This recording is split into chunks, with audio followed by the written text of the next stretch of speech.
अखबारों में एक विज्ञापन छपा जिसकी शुरुआत में लिखा है अग्निपथ योजना।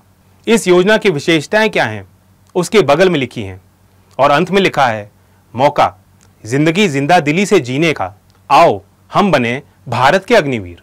मतलब हमारे देश की सीमा की रक्षा करने वाले जवान अब स्वयं से पहले सेवा की शपथ नहीं लेंगे, अब वो जिंदा दिली से जीने के भाव के साथ दुश्मनों से लड़ेंगे और इसी की शपथ लेंगे।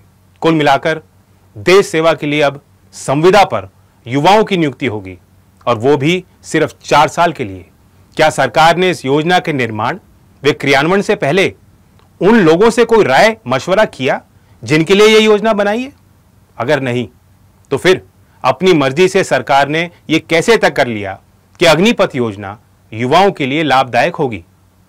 सरकार का कहना है कि इसके बाद 25% तक भर्ती अग्निवीरों को सेना में स्थायी कर दिया जाएगा। तो क्या बाकी बचे 75% लोगों में हीन भावना नहीं आएगी? योजना को लेकर जो सबसे बड़े तर्क दिए जा रहे हैं वो ये हैं कि इजराइल जैसे देशों में भी ये व्यवस्था है।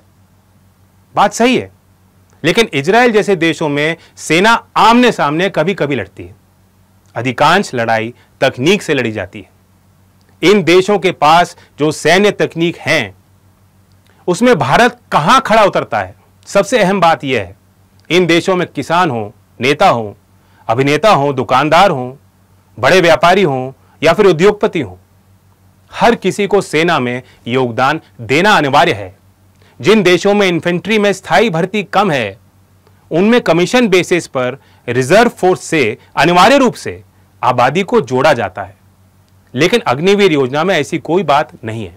मतलब साफ है, जैसे पहले गांव के किसान, मजदूर एवं मध्यम वर्ग के परिवारों के बच्चे ही सबसे ज्यादा सेना में शामिल होते थे, वो अब भी होंगे, क्योंकि वह वर्ग देश प्रेम की प्रबल भावना से ओतप्रोत है और उनके ऊपर परिवार के भरण पोषण की बड़ी जिम्मेदारी है।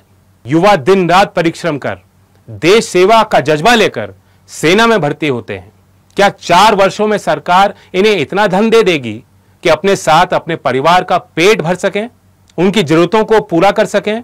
बिना किसी प्लानिंग और वार्ता के जबरदस्ती थोपी गई अग्निपथ योजना से न सिर्फ युवाओं का बल्कि ये देश का भविष्य भी गर्त में जाएगा। क्या सरकार ने कभी ये सोचा उन लाखों परिवारों का क्या होगा जिनके बच्चों के पास सरकारी नौकरी का एकमात्र आसरा आर्मी, एयरफोर्स और नेवी है?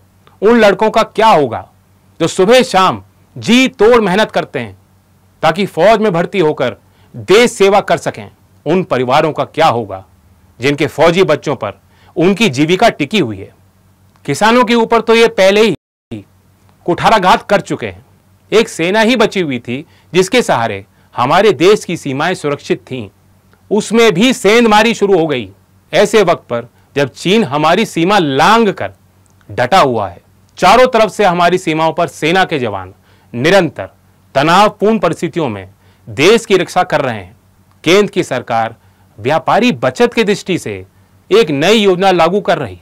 क्या संदेश हम अपने प्रतिस्पर्धा वाले बगल के देशों को दे रहे हैं कि भारत सरकार के पास अपने सैनिकों को पेंशन देने तक के पैसे नहीं बचे और इसलिए ठेका प्रथा के अनुरूप सेना में भी भर्ती कर रही है? एक प्रधानमंत्री थे जिन्होंने जय जवान और जय किसान का नारा दिया और आज एक ये प्रधानमंत्री हैं जो जवानों, किसानों और इस देश की अखंडता, सुरक्षा और संप्रभुता से खिलवाड़ कर रहे हैं। युवाओं में आक्रोश है, होना भी चाहिए, लेकिन साथ ही इस बात का भी हम ध्यान रखें कि आपका प्रदर्शन उग्र ना हो। आप जो कर रहे हैं उससे किसी को परेशानी ना हो। विश्वास करें, मैं आपके साथ हूं।